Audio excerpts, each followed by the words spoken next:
to do the work. Okay, and do you feel that they're building a hybrid race, let's say? Building one or creating one? Well, all along, that's part of the program. That program is over now. It's been done. Okay. They have accumulated everything they need. But the little grays had a different way of speaking, and you knew you were not talking to anybody you could really converse with because they were robotic sounding. But they told me later we had to show you this first so you would know what it sounded like and you would recognize the other ones. One was a very beautiful woman that came through, and she gave us a great deal of information. And she responded a lot to me during this one the book there. So I don't know if you would call her a Nordic or not. She had auburn-colored hair. Mm-hmm. They look human, but of course they aren't human because the organs have been changed. They can, they don't consume food, but they said the breathing mechanism, for instance, can handle any kind of gas in any atmosphere they find themselves in, except for a sulfuric acid. So they are developed their body can take anything, and they don't have to eat because they travel.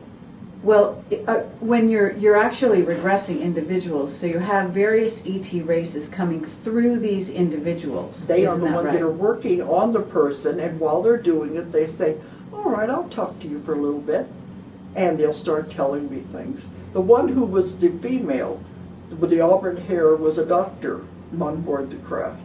And she said, it's not a doctor as you think of a doctor. It's a doctor, they work on energies. Mm-hmm. And this is why they would explain what they were doing. Okay, but you're also doing therapy on the person themselves, right? Yes. And so you're talking to the ETs and you're dealing with the person.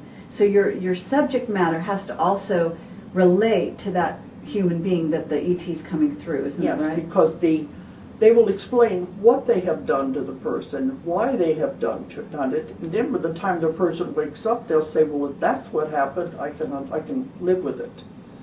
Most of the other therapists work in the emotional level, just only frightening because they don't understand what's really happening. They told me the ideal situation should be that the person never remember anything about the experience, because they have been coming since the beginning of the earth, taking care of humans since the beginning of the earth. And they don't want to interfere with the individual's life. We should, because of free will, we should be allowed to just live and experience life as we know it. Not supposed to interfere with it.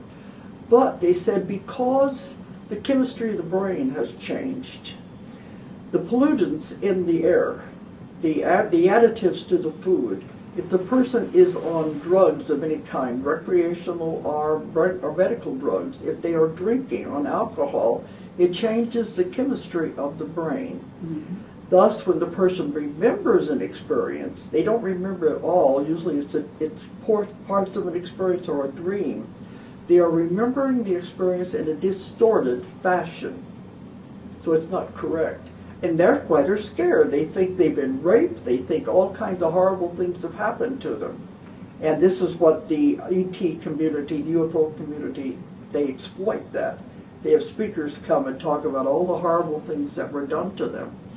Well, I can have the same person that somebody else has got this horrible story from. I do them, we get a totally different story. Because we find out what really happened. And it's not at all what they thought it was. Because of the chemistry of the brain filters the experience. That makes a difference. Okay.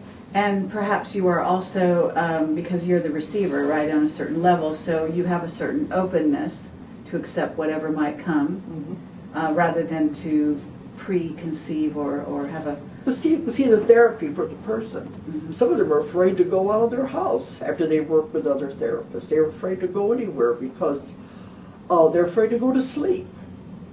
And when you find out what really happened, that's therapy. And that's what I work with.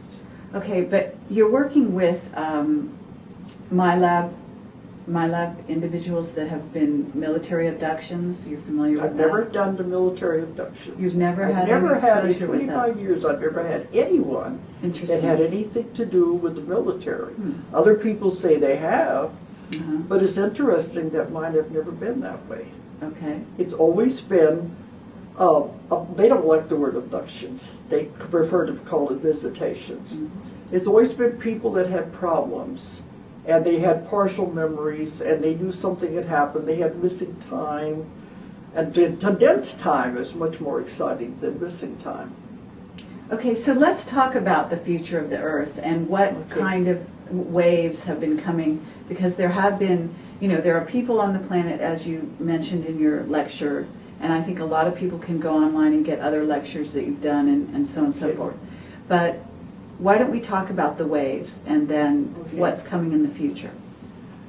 Because I have found everything from how the earth was created to how they began life, and they did begin life and start us. And they've watched over us all the time, all the way through.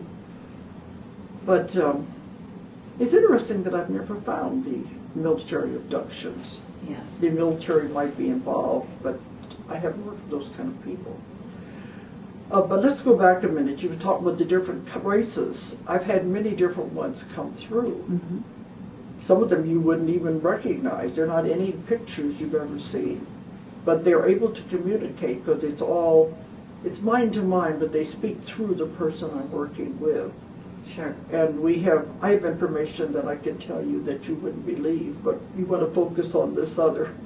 Well, okay, we'll be happy to hear some of the information I wouldn't believe, if that's what you think. Well, whatever. I don't know where you want to go. Yeah, well, I'd like you to talk about, because you started off, you kind of ended your lecture yesterday, basically with the three waves, and then the future of the planet, and then we can kind of go back to some other things after There's that. one part, can I say it before I forget it? Sure. Because I had one that was on a craft that happened off the California coast, and she was taken out, the car and all was taken up into the craft. Mm-hmm. And she had no memory of any of this. But when the person, the ET, came through, was explaining what was happening while they were working on her, he was saying that with their minds, the big eyes they have, and I was wondering how they see. He said, from where I am now, they were in the craft over the highway. He said, we can see all the way out to the ocean. We can see all the way back into the mountains. We can see all the way down either side of the highway. And we can see all the people in the little boats and all the people in the cars on the highway and all the people in the houses all at the same time. That's how they perceive. Mm-hmm. Wonderful. It's not at all the way we would think it. That's right. And they see what they're thinking. And when they were with the person, the little grays were all crowded around her giggling, and they said, you know what they're looking at? And I said, no. They said, they're watching all of the veins, how the blood is flowing through the veins. They could see inside of her, and how all the little things were working with the brain, and the fluids were operating in the body. They could see all of that by looking inside the person's body. It's not at all what you think it is. I understand. That's the kind of thing I find fascinating. Anyway. Uh-huh. Okay. But with the three waves, you've got to understand that they created life on Earth. I understand They that. have been taking care of us since the beginning of time. Therefore, they monitor everything that we do. They watch us constantly because we are part of the records that go into the history book. In the council, they have histories of every planet. Everything that happens is in the history book. So they have been monitoring everything that happens on Earth all that time. And whenever something is needed for Earth, some kind of a new invention or a new energy, a new power, it is given to us. Mm-hmm. But yet we have free will. They do have the directive of non-interference. You cannot interfere with a developing civilization. I know that's Star Trek, but it's not fiction, it's real. I think that most people will actually know that because they know that we're on the brink of a complete change on the planet. They would always give us the next thing that we needed in the growth of a civilization. And I asked them, isn't that interference? They said, no, because we give it to you as a gift when you need it in that time. What you do with it is your own free will. And most of the time what they give it to us for, we don't use it. We turn it into a weapon or something negative. So I said, can't you just come back and tell the civilization you're not doing it correctly? They said, no, because that is interference.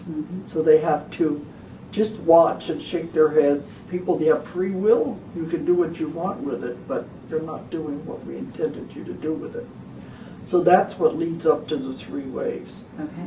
Because they were monitoring us all this time, shaking their heads, thinking, what in the world are they doing with all of this? And then at the end of the World War II, 1945, when we dropped the atomic bomb, that really got their attention. They said, we better get down there and see what these kids are up to. And when they came in, saw what we were doing, they said, it's not time. We were not supposed to have that energy yet. That was not in the timeline. Whenever we were supposed to receive atomic power, it was supposed to be used for peaceful purposes and not as a weapon. And it was not intended. So when they discovered we had done that, they knew they had to do something to help with it, because otherwise, they said we could destroy the Earth. Earth was not developed enough. We're still too cramped into karma, on the wheel of karma. And we can't handle anything like that. So they said, the Earth is not ready. So they went back to the councils and were talking about it. What are we going to do? Because these kids can't handle it. They will destroy the Earth. See, the only time they can interfere is if we would get to the point of destroying the Earth. Then they would have to stop us, because if we destroy this one little tiny planet here, it can have reverberations out through the solar system, out through the galaxies, and through other dimensions. And it would cause all kinds of havoc. So they said that could never be allowed. That's the only time they get to step in and stop us.